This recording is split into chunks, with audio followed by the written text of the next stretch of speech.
প্রথমেই আল্লাহ তাআলার নিকট শুকরিয়া জ্ঞাপন করছি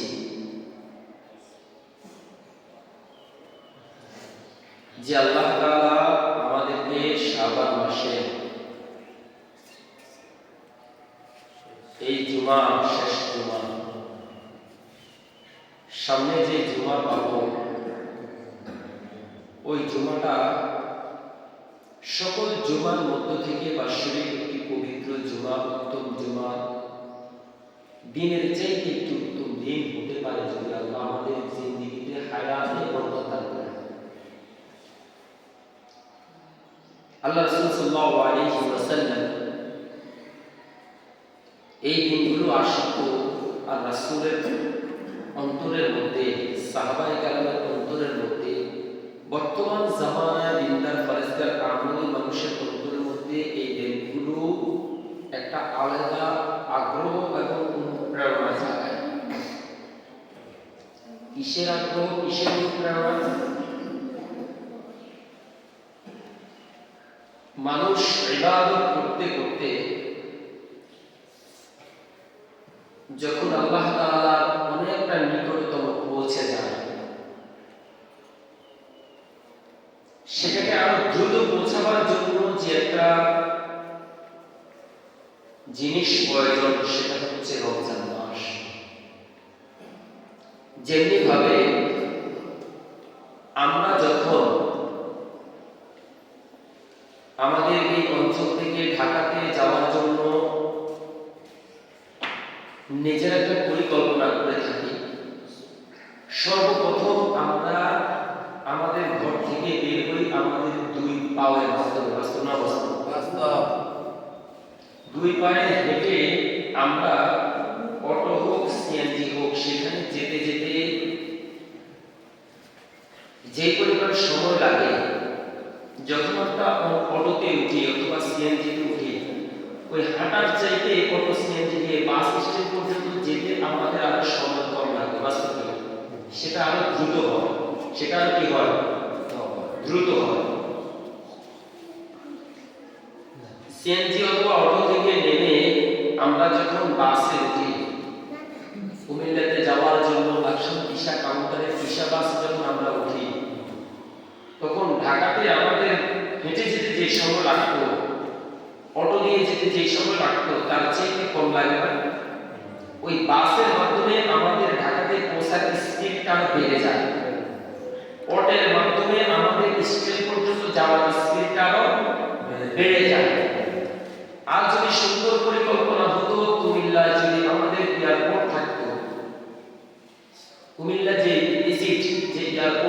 যদি থাকতো তাহলে এখান থেকে কুমিল্লাতে সিএনজি দিয়ে গিয়ে প্লেনে গেলে আমাদের আরো খুবই কম সময় লাগতো।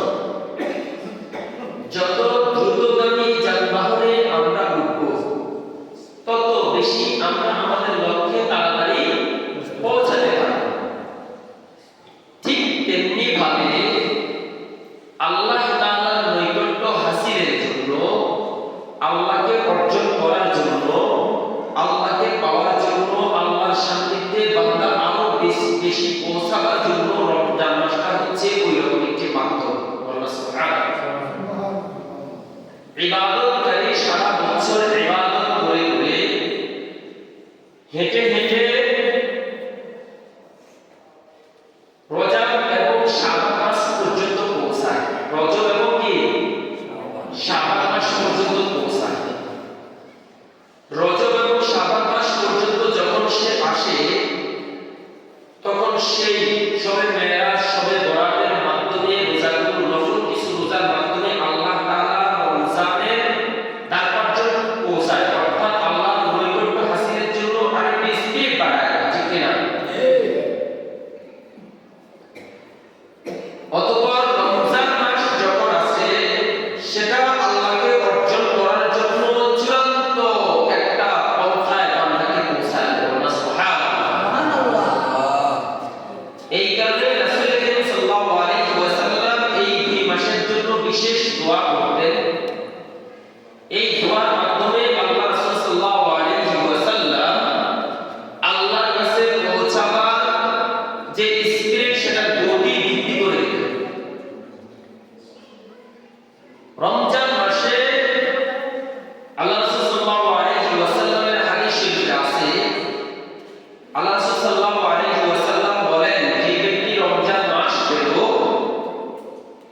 অথচ আল্লাহর কাছ থেকে সে তার জিন্দেগীর গুনাহগুলোকে মাফ করে নিতে পারল না, বুঝতে হবে ওই ব্যক্তির জন্য আর সবচেয়ে উপকার করা বিষয় কিছুই হতে পারে না। রাসূলের হাদিস।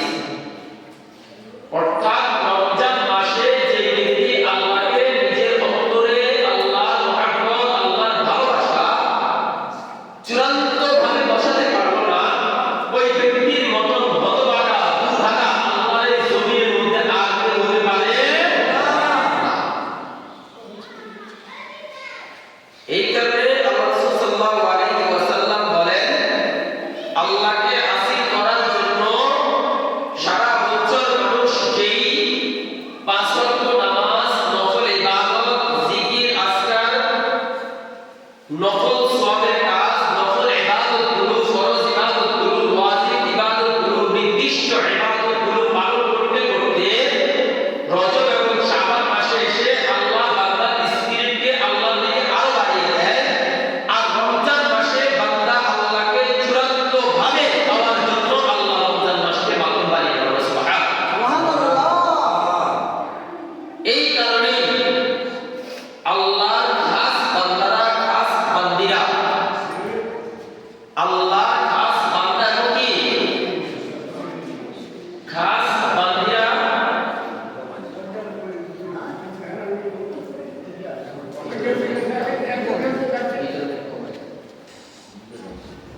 আল্লাহর খাস বান্দা এবং বান্দিরা এই রমজান মাস আসলে তারা আল্লাহকে পাওয়ার জন্য, আল্লাহর মহব্বত অর্জন করার জন্য তাদের অন্তরের মধ্যে এইরকম আগ্রহ এবং উদ্দীপনা বেড়ে যায়। এইরকম আগ্রহ কি উদ্দীপনা বেড়ে যায়, আল্লাহর ইবাদতের স্বাদ মজা তাদের অন্তরে বেড়ে যায়। রমজান মাস আসলে দেখবেন আল্লাহর খাস বান্দাদের মাথার মধ্যে টুপি উঠে যায়, আল্লাহর খাস বান্দাদের হাতের মধ্যে তসবিহ উঠে যায়, আল্লাহর খাস বান্দাদের মুখের মধ্যে কোরআন তেলাওয়াত বেড়ে যায়, আল্লাহর খাস বান্দাদের হাতের মধ্যে দান করা পরিমাণ বেড়ে যায়। আল্লাহর খাস বান্দাদের মুখ থেকে হারাম জিনিস সরে যায়। হারাম জিনিস কি হয়? সরে যায়। পুরো মাসে সে যেই পরিমাণ স্মোকিং করত, রমজান মাসে এরকম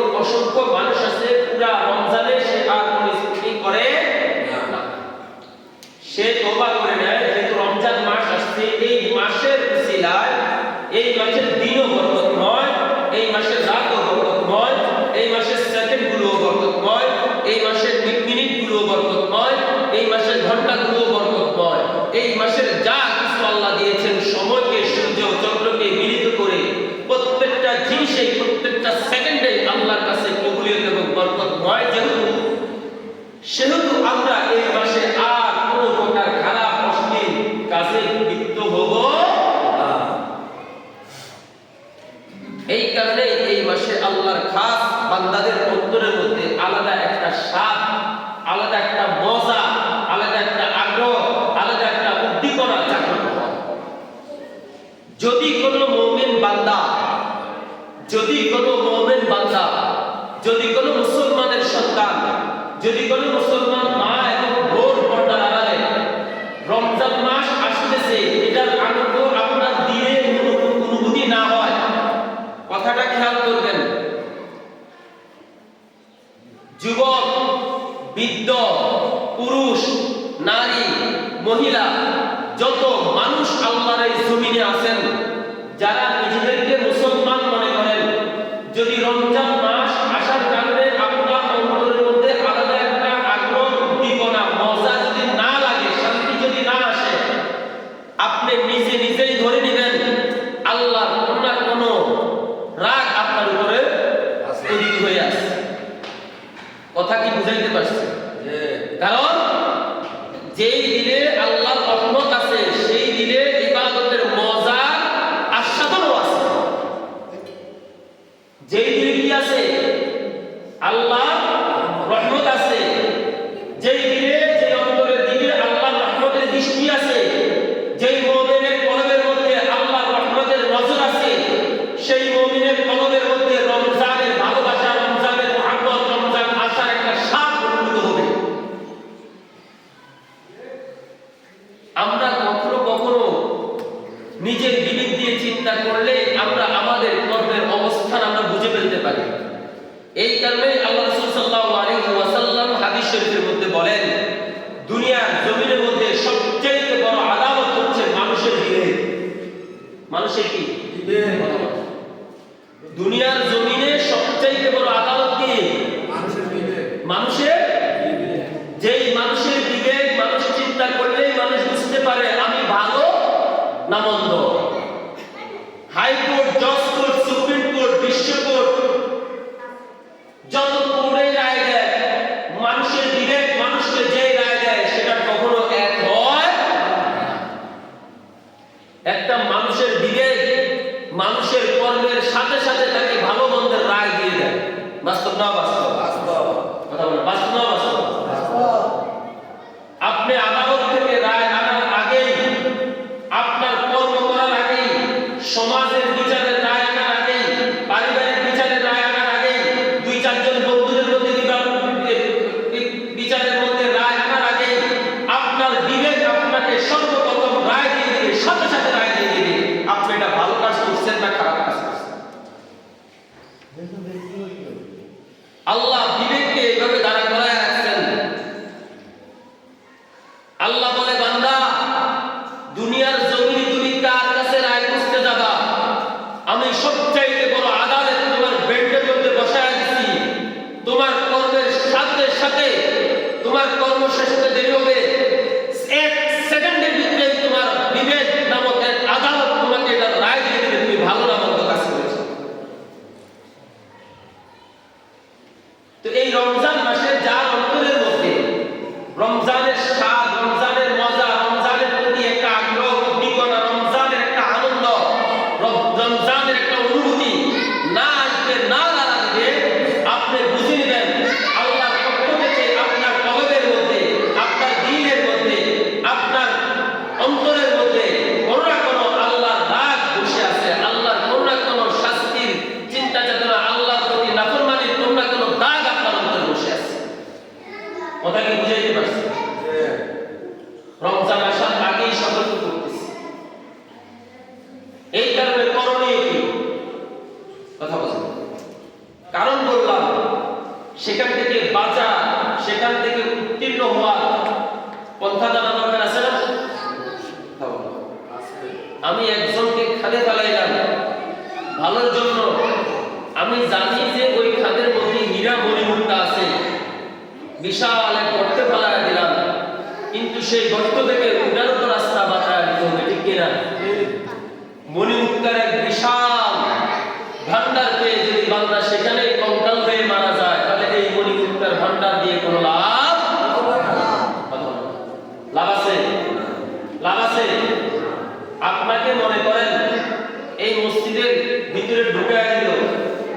মসজিদ ভর্তি আপনাকে হীরা জহরত দিয়ে ভরপুর করে আপনাকে এক জায়গায় ছেড়ে বসায় দিল, আর সকল জান্নাত কাছের গিরিলের সব জায়গা দিয়ে দেওয়াল উঠে প্লাস্টার করে মিশায় দিলে একটা বন্দিখানা বানায় দিল, আপনার এই মণি মুক্তা হীরা জহরত দিয়ে আপনার কোনো ফায়দা হবে?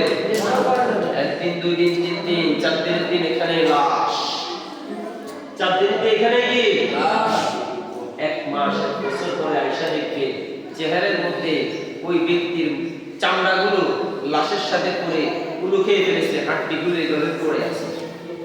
তাহলে তার এই মসজিদ ভরা বিশাল এরিয়া ভরা হীরা মণি মুক্তা কোনো লাভ হলো না। তো আমাদের অন্তরে স্বাদ আচ্ছাদন হয় না, আমার বিবেক সেটা আমাকে বলে দিল, কিন্তু এই স্বাদ আচ্ছাদন করার জন্য করণীয় কি সেটা আমার জানার দরকার। কারণ যদি স্বাদ আস্বাদনই না হয়, রমজানের মুহাব্বত যদি আমার দিলে না জাগ্রত হয়, রমজানের মজা যদি আমার দিলে না বাড়ি দেয়, রমজানের বিবেক যদি আমাকে না নাড়া দেয়, তাহলে আমি তো কোনো না কোনো নাফরমানি, কোনো না কোনো গুনার দাগে আবৃত হয়ে আমার কলবকে নষ্ট করে ফেলছে, ঠিক কিনা? এটা থেকে আমার কলবকে ফিরিয়ে আনতে হবে। কেন? কারণ আমি একজন মুসলমান, ঠিক কিনা? আমি আল্লাহ সাল্লাল্লাহু আলাইহি ওয়াসাল্লামের একজন আদর্শের সৈনিক, রাসূলের একজন উম্মত, ঠিক কিনা? মুসলমানের জন্য সর্বশেষ ঠিকানা কোথায়? জান্নাত। তো যেখানে আমাদেরকে যেতে হবে সেখানে যাওয়ার কর্ম তো আমাকে অর্জন করতে হবে, ঠিক কিনা? সেটা তুমি যুবক হও, সেটা তুমি বৃদ্ধ হও, সেটা তুমি নারী হও, সেটা তুমি পুরুষ হও, সেটা তুমি মেয়ে হও, মা হও, শাশুড়ি হও, দাদি হও, দাদা হও, ভাই হও, বাবা হও, যে হও, ঠিক কিনা? কারণ আমাদের শেষ ঠিকানা হলো কবর। কথা বলবো, কবরে আমাকে যেতে হবে। এই দুনিয়ার জমিনে যত মানুষ ছিল, যত রাজা বাদশা ছিল, যত ক্ষমতাধর ছিল, যত শক্তিশালী মানুষই ছিল, যত আল্লাহর কবুলের মানুষই ছিল, যত বড় আল্লাহর নাফরমান মানুষই ছিল, সবার শেষ ঠিকানা হয়ে গেছে এই দুনিয়ার পরবর্তী স্থানে, ঠিক কিনা? আমরাও তো 2 দিনের বৈরাগী ভাতের কয় অন্য, বাস্তব না বাস্তব? গ্রাম ভাষায় একটা কথা আছে না, 2 দিনের বৈরাগী ভাতের কয় কি? হি হাম সব মুসাফির হয় ওহি আখির ঠিকানা, कोई आगे रवाना है कोई पीछे रवाना। এই দুনিয়া আমাদের জন্য মুসাফির খানা, সামান্য সময়ের জন্য আসছি, আবার চলে যেতে হবে, ঠিক কিনা? মওত কাসিম কুল্লু নাসিন শারিবুদ কবর বাইতিন কুল্লু নাসিন দাখিলু। মৃত্যুর স্বাদ আমাদের সবাইকে আস্বাদন করতে হবে। কুল্লু নাফসিন যায়িকাতুল মাউত, আর কবর এমন এক ঘর যেখানে সবাইকে যেতে হবে, ঠিক কিনা? এই কারণে যাওয়ার আগে এটা কর্ম, ওইটাতে থাকার অবস্থান, ওইটাকে কাজ দিয়ে ঘর করবেন না হীরা মণিমুক্তা দিয়ে সাজাবেন, নাকি ওই কবরকে আপনি আপনার নাফরমানি দিয়ে অগ্নিকুণ্ড বানাবেন, এই দুনিয়ার মধ্যেই আপনাকে ফয়সালা করতে হবে, ঠিক কিনা? ও যুবক, ও আমার দাড়ি পাকা মুসল্লি বাবারা, আমি সবসময় মেসাল দিয়ে থাকি, সামনের কাতারের দিকে তাকায়া দেখো। এই সামনের কাতার, তোমার এই মসজিদের সামনের কাতারের দিকে তাকায়া দেখো। বয়সের কারণে তোমাদের কাতারগুলোর পরিবর্তন ঘটে, ঠিক কিনা? বয়সের কারণে সামনের মসজিদের কাতারের কি ঘটে? সামনের কাতারের মানুষগুলোকে মুরব্বিদেরকে আমরা আগে আগে জায়গা দিয়ে দিই, ঠিক কিনা? দ্বিতীয় কাতারে আমরা আমাদের চাইতে বয়সের মানুষগুলোকে একটু সম্মান করে জায়গা দিয়ে দিই। এইভাবে ধারাবাহিকভাবে দেখো ছোটদের কাতার পিছনে থাকে, ঠিক কিনা? অর্থাৎ এই কাতারগুলোই আমাদেরকে বোঝায় যাওয়ার সিরিয়াল নাই, ঠিক আছে, এরপর আপনি আগে যান, আগে যান, আগে যান, কবর, ঠিক কিনা? যাওয়ার সিরিয়াল নাই, ঠিক আছে, কিন্তু এরপর আপনি আগে যান, আগে যান, আগে যান, আগে যান। কিন্তু আল্লাহর আজরাইল তো বসে নাই, মাঝে মধ্যে টপ করে শেষ কাতারের এক বান্দাকে ধরে ফেলে, ঠিক কিনা? মাঝে মধ্যে তোমার মতো যুবকের কাতার থেকেও টান দিয়ে একজনকে কবরে নিয়ে যায়, বাস্তব না বাস্তব? মাঝে মধ্যে বাপের কাঁধের মধ্যে সন্তানের লাশ দেয়, ঠিক কিনা? মাঝে মধ্যে কাকার কাঁধের মধ্যে ভাতিজার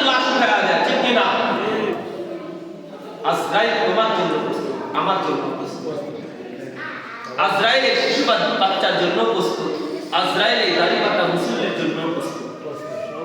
শুধু সময় আল্লাহ হুকুম দিতে দেবে কোন, আর সাথে সাথে আজরাইল তোমাকে টান দিয়ে দেবে। তো এই যাওয়ার আগে তোমার কর্ম করো, রমজানের স্বাদ আস্বাদন করার জন্য পদ্ধতি শিখো।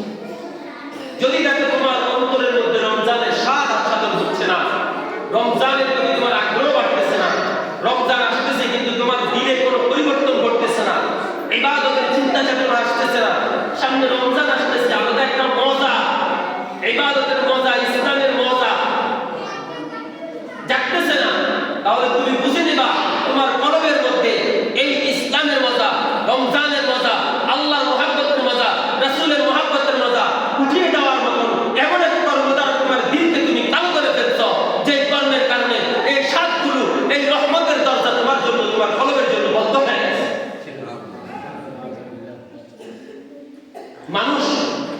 মানুষ নিজ হাতে আল্লাহ রহমতের দরজা বন্ধ করে দেয়। মানুষ কি হাতে? নিজ হাতে আল্লাহ রহমতের দরজা বন্ধ করে দেয়। এই বাঙালি জাতি, মুসলমান জাতি, এদের মধ্যে বেশিরভাগ মানুষ প্রতিদিন নিজের কর্মের মাধ্যমে নিজ হাতে আল্লাহ রহমতের দরজা বন্ধ করে দেয়।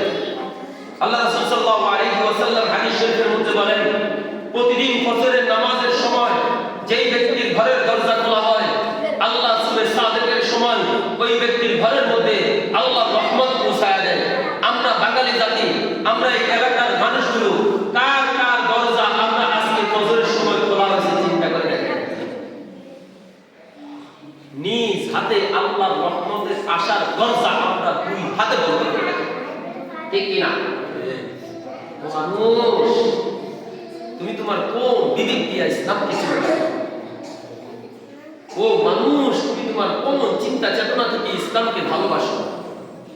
ও মানুষ, তুমি কোন ইসলাম নিয়ে তোমাকে মুসলমান দাবি করো? ও মানুষ, তুমি কোন আদালত দিয়ে তোমার বিবেককে বিচার করো, তোমার জিন্দেগির বিচার করো, তোমার জিন্দেগির ফয়সালা করো, তুমি চিন্তা করো। আগে পর্দার আড়ালের মা বোনরা রহমতের দরজা খুলে দিত প্রথমে সকালে উঠে, এখন সেই মানুষের ঘুম থেকে উঠানো যায় না। বলতেছিলাম বিবেকের এই বন্ধ দরজাকে খুলতে হবে রমজানের আগেই, না হলে রমজানে খুলতে খুলতে আমার রমজান চলে যাবে, আল্লাহ থেকে আমি আমার গুনাহ মাফ করাতে পারবো। আর আল্লাহ রাসূল সাল্লাল্লাহু আলাইহি ওয়াসাল্লামের ওই অভিশাপ, তিন মিম্বারে উঠে তিনটা কথা বলছিলেন যে রাসূলের উপরে নাম শুনলো কিন্তু কি করলো না? দুরূদ পড়লো না, তার উপরে আল্লাহর লানত। দুই মা বাবার যে কোনো একজনকে পেল কিন্তু তাদের থেকে তার ক্ষমা দিতে পারলো না, তাদের খেদমত করে, ওই বান্দার জন্য লানত।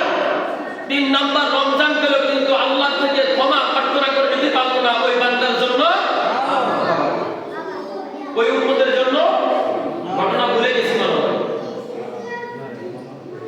জিবরাইল আলাইহিস সালাম একদিন মসজিদে নববীতে উপস্থিত, আল্লাহ রাসূল সাল্লাল্লাহু আলাইহি ওয়াসাল্লাম মিম্বারে উঠে খুতবা দেওয়ার জন্য, ঈশ্বরকে খুতবা দেওয়ার জন্য মিম্বারে, প্রথম মিম্বারে দাঁড়া দিয়ে আল্লাহ রাসূল সাল্লাল্লাহু আলাইহি ওয়াসাল্লাম বলতেছে আমিন, দ্বিতীয় মিম্বারে দাঁড়ায় বলতেছে আমিন, তৃতীয় মিম্বারে দাঁড়া দিয়ে আল্লাহ রাসূল সাল্লাল্লাহু আলাইহি ওয়াসাল্লাম বলতেছে কি আমিন। সাহাবায়ে কেরাম হতবাক, এমন কোন শব্দ রাসূলের উপরে আসলো, এমন কোন আয়াত আল্লাহ রাসূল সাল্লাল্লাহু আলাইহি ওয়াসাল্লামকে নাড়া দিল, এমন কোন বার্তা আল্লাহ এই জমিনের মধ্যে পাঠালেন যে তিন মিম্বারে দাঁড়া দিয়ে আল্লাহ সাল্লাল্লাহু আলাইহি ওয়াসাল্লাম তিনবার আমিন বলছেন।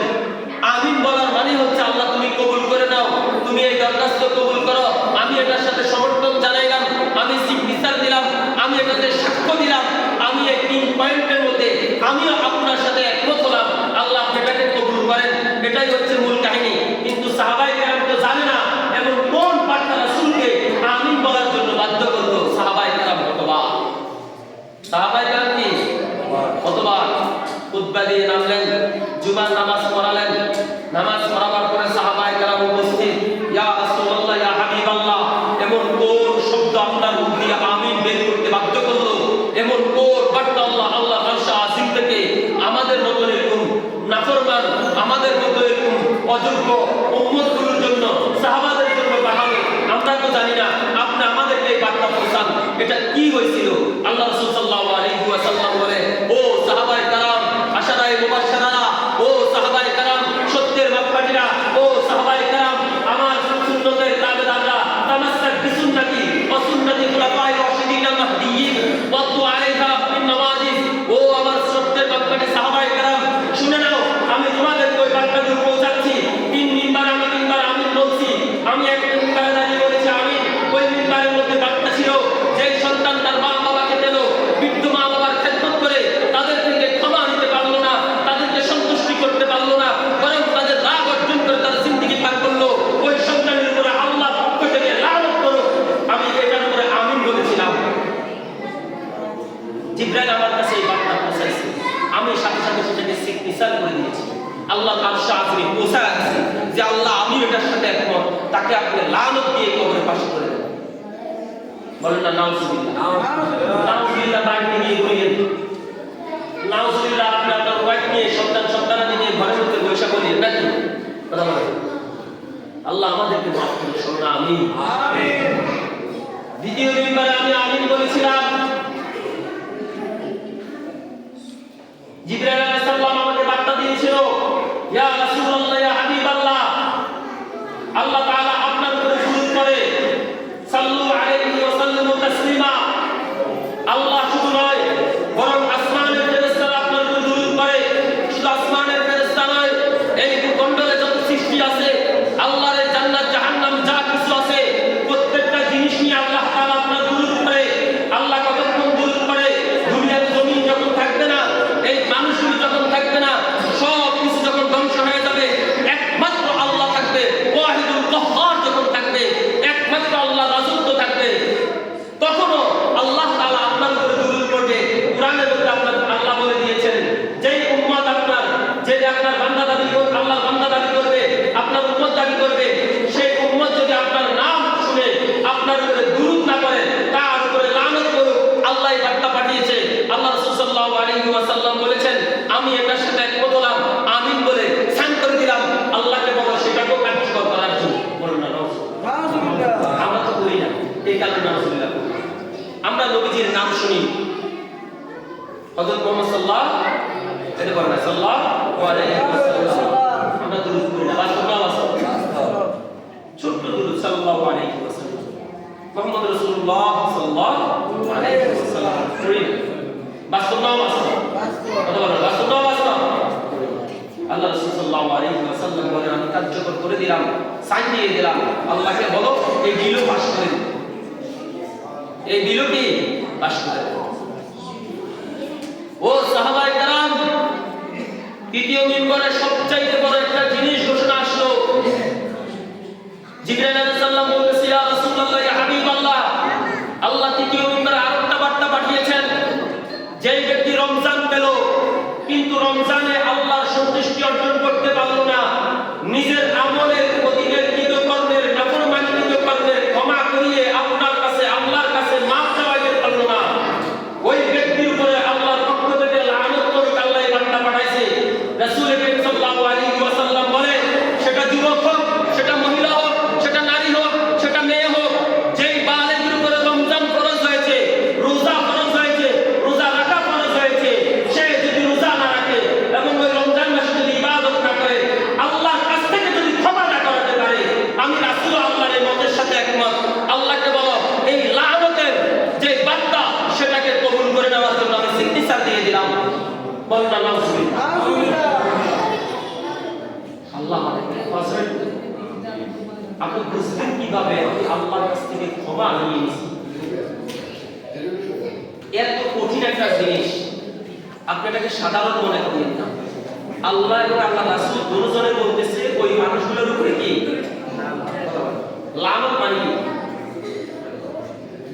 এটা মনে আমাদের এলাকার সবচেয়ে সুস্বাদু খাবার।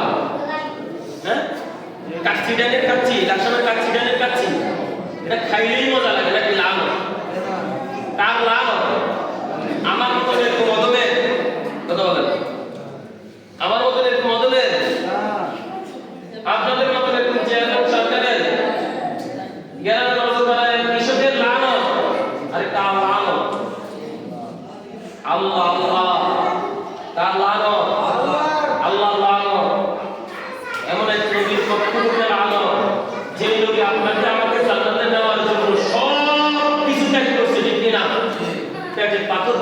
বাঁধছে, শরীরের রক্ত পর্যন্ত ঝরাইছে। ওই রাসূলের লানত, যে ব্যক্তি রমজান পেল কিন্তু রমজানে নিজে ইবাদত করে আল্লাহর কাছ থেকে নিজের কলবের ভিতর থেকে আল্লাহর প্রতি ভালোবাসা বসিয়ে তার নাফরমানি সারাতে পারে নাই, ওই ব্যক্তির জন্য, ওই যুবকের জন্য, ওই বৃদ্ধের জন্য, ওই পর্দার আড়ালের মা-বোনদের জন্য। কথা কি বুঝাইতে পারছি? এই রমজান মাসের স্বাদ যদি আপনার অন্তরে না আসে, বুঝবেন আপনার অন্তর কোনো না কোনো গুনাহ দ্বারা আবৃত হয়ে গেছে। সর্বশেষ কথা বলতেছি, হয়তো রমজান আগে আর গুনাহ নাও পাইতে চাঁদের উপরে বসে, কিসের উপরে বসে? মানুষ বাংলায় কেজি কত বছরের গণনা তোমরা দাও, কিন্তু আল্লাহর এই হুকুম আল্লাহর জমিনে এখনো চলে, যেটা মানুষ চাঁদের আগ পর্যন্ত বলতে পারে তুমি মানুষ কিছুই না, তুমি মানুষ কিছুই না। আরে তুমি মানুষ এই দুনিয়ার জন্য কিচ্ছু না, একটা প্রকারও যোগ্যতা তোমার ভিতরে নাই, একটা পিপিলিকার যোগ্যতাও তোমার ভিতরে নাই। তুমি না খাইয়া থাকো, আল্লাহ পিপিলিকাকে না খাইয়া রাখে না। বাস্তব না বাস্তব? তুমি সংসার পরিচালনা করতে গিয়ে তোমার চুল দাড়ি পাইয়া যায়, পিপিলিকা সংসার পরিচালনা করার টেনশন নাই। তুমি হাঁটার জন্য মায়ের কাছ থেকে অন্য সহযোগিতা নিতে হয়, পিপিলিকা হাঁটার জন্য কোনো সহযোগিতা নিতে হয়, একটা প্রকার যোগ্যতাও তোমার ভিতরে নাই। যদি তুমি কোরআন ধারণ না করো, আর যদি তুমি কোরআন ধারণ করো, তাহলে বিশ্বের সবকিছু তোমার বোধ করে চুম্বন করে, ঠিক কিনা? আল্লাহ তাআলা আমাদেরকে বুঝার তৌফিক দান করুন। আমিন। রমজান মাসকে রমজান অনুযায়ী কদর করার তৌফিক দান করুন। আমিন। রমজান মাসকে আনন্দ উদ্দীপনার সাথে, আগ্রহের সাথে, ইবাদতের সাথে, আল্লাহর প্রতি রাজাবন্দি হাসিলের সাথে অর্জন করার তৌফিক দান করুন। আমিন। রমজানের ইবাদত তুমি বুঝে ওই অনুযায়ী আমল করে অর্জন করার তৌফিক দান করুন। আমিন। এই রমজানে আমাদের জন্য আল্লাহর সন্তুষ্টি অর্জন করার সবচেয়ে বড় মাধ্যম। সকলে আমিন। আল্লাহ আমাদেরকে লানতপ্রাপ্ত ব্যক্তিদের থেকে হেফাজত করেন। আমিন। আল্লাহ আমাদের এই এলাকার পর্দার আড়ালের মা, বোন, নারী, পুরুষ, মুসলিম সবাইকে আল্লাহ আপনার সকল প্রকার নাফরমানি থেকে মুক্ত করেন। সকলে আমিন। সুবহানাল্লাহি ওয়া বিহামদিহি সুবহানাল্লাহিল আযীম। যারা 4 রাকাত কাবলা জুমা পড়েন নাই, কাল কাবলা জুমা পড়েন।